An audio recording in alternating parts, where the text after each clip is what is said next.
Oke, kali ini kita akan bedah salah satu buku yang paling transformatif, The Power of Now dari Eckhart Tolle. Siap-siap, karena kita akan bongkar pesan utamanya. Nah, buku ini dibuka dengan sebuah cerita yang, wah, kena banget. Bayangin ada seorang pengemis yang duduk di pinggir jalan selama lebih dari 30 tahun. Dia nggak sadar, ternyata selama ini dia duduk di atas harta karun. Cerita tadi itu sebenarnya metafora buat kita semua. Gimana kalau sebetulnya kita ini sama kayak pengemis itu? Punya harta karun luar biasa di dalam diri, tapi kita nggak pernah coba buka dan lihat isinya. Harta karun yang bisa mengubah segalanya. Oke, pertanyaannya sekarang, apa sih yang bikin kita nggak bisa lihat harta karun itu? Menurut Tolle, jawabannya ada di kepala kita sendiri. Masalahnya adalah kita terlalu larut dengan suara-suara di pikiran kita tanpa pernah benar-benar mengamatinya. Tolle menyebutnya ego. Bukan ego dalam artian sombong ya, tapi ini semacam diri palsu yang kita ciptakan. Diri yang hidupnya cuma di masa lalu, terus-terusan menyesal, atau di masa depan, terus-terusan khawatir. Dia nggak pernah ada di sini, sekarang. Dan disinilah kita punya pilihan. Kita bisa terus-terusan terjebak dalam ilusi pikiran yang isinya cuma penyesalan masa lalu dan kecemasan masa depan yang ujung-ujungnya cuma bikin menderita. Atau kita bisa memilih untuk hadir sepenuhnya di sini, sekarang, di dalam realitas yang disebut keadaan. Kalian tahu nggak? Tolle ngasih perkiraan yang cukup mengejutkan.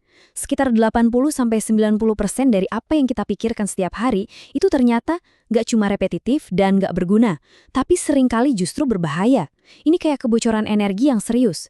Bayangin, 90%. Pikiran yang berisik ini bukan cuma bikin kita cemas soal masa depan loh, tapi dia juga kayak tas ransel super berat yang isinya semua beban emosional dari masa lalu kita yang belum beres. Setiap kali kita merasakan sakit emosional, itu tuh ninggalin semacam sisa, semacam residu. Nah, sisa-sisa ini numpuk terus, gabung sama rasa sakit lama, dan akhirnya membentuk apa yang Tolle sebut tubuh nyeri. Ini kayak entitas energi negatif di dalam diri kita yang bisa tiba-tiba mengambil alih kendali. Terus gimana dong caranya kita keluar dari lingkaran setan ini? Dari pikiran yang nggak bisa diam, dan dari masa lalu yang terus mengantui. Jawabannya, ternyata simpel banget. Kuncinya cuma satu. Kita harus belajar untuk mengakses satu-satunya hal yang benar-benar nyata. Bukan masa lalu, bukan masa depan, tapi momen saat ini. The now. Dan inilah pencerahan terbesarnya. Ingat cerita pengemis di awal tadi? Harta karun yang selama ini dia duduki itu, ya ini dia. Momen saat ini. Harta karun yang abadi, yang selalu ada, di sini, di dalam diri kita. Tapi, kenapa ya rasanya susah banget? Karena pikiran kita itu nggak suka sama saat ini. Kenapa? Soalnya dia nggak bisa mengendalikannya. Pikiran kita itu cuma bisa hidup di masa lalu atau di masa depan. Yang sebetulnya cuma ilusi. Oke, teorinya bagus. Tapi prakteknya gimana? Nah, untungnya Tolle ngasih kita beberapa langkah praktis. Semacam jangkar buat menambatkan diri kita di momen saat ini. Jadi, ada 4 langkah utama nih. Perjalanan untuk bisa hadir ini intinya adalah memindahkan fokus kesadaran kita dari hiruk-pikuk pikiran. Penting ya, ini bukan soal menghentikan pikiran, itu mustahil, tapi tentang mengubah hubungan kita dengan pikiran itu sendiri. Yang kedua, amati si pemikir. Ini langkah krusial.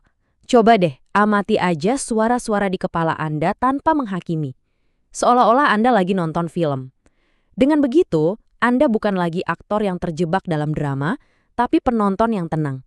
Anda sadar, oh itu cuma pikiran, bukan saya. Lalu yang ketiga, rasakan tubuh dalam. Maksudnya apa? Coba alihkan perhatian dari pikiran dan rasakan energi kehidupan di dalam tubuh Anda. Rasakan tangan Anda dari dalam, kaki Anda dari dalam. Bukan gimana kelihatannya, tapi gimana rasanya. Ini cara yang sangat ampuh buat narik kita kembali ke sini sekarang. Nah, kalau kita latihan ini terus-menerus, apa sih hasilnya? Ini bukan cuma soal merasa enak sesaat ya, tapi ini benar-benar bisa mengubah realitas hidup kita secara fundamental. Manfaatnya? Luar biasa. Rasa sakit psikologis dan ketakutan perlahan-lahan larut. Penderitaan yang diciptakan ego mulai berakhir. Dan yang paling penting, muncul kedamaian batin yang dalam banget dan gak bisa digoyahkan oleh apapun di luar sana. Kita jadi bisa merespons hidup dengan bijak, bukan cuma bereaksi. Kita menemukan kehidupan yang sejati di balik situasi hidup kita yang naik turun. Ada satu poin penting di sini, menyerah pada saat ini itu bukan berarti kalah atau pasif loh, justru sebaliknya. Ini adalah tindakan paling bijaksana. Karena dengan menyerah, kita membuka pintu ke sebuah kecerdasan dan kekuatan yang jauh lebih besar daripada pikiran kita yang terbatas. Pada akhirnya, semua latihan ini tujuannya satu, melepaskan identitas palsu yang diciptakan pikiran, supaya kita bisa menemukan siapa diri kita yang sejati, yang abadi. Jadi, pertanyaannya sekarang buat kita semua, ilusi apa yang siap kita lepaskan saat ini juga?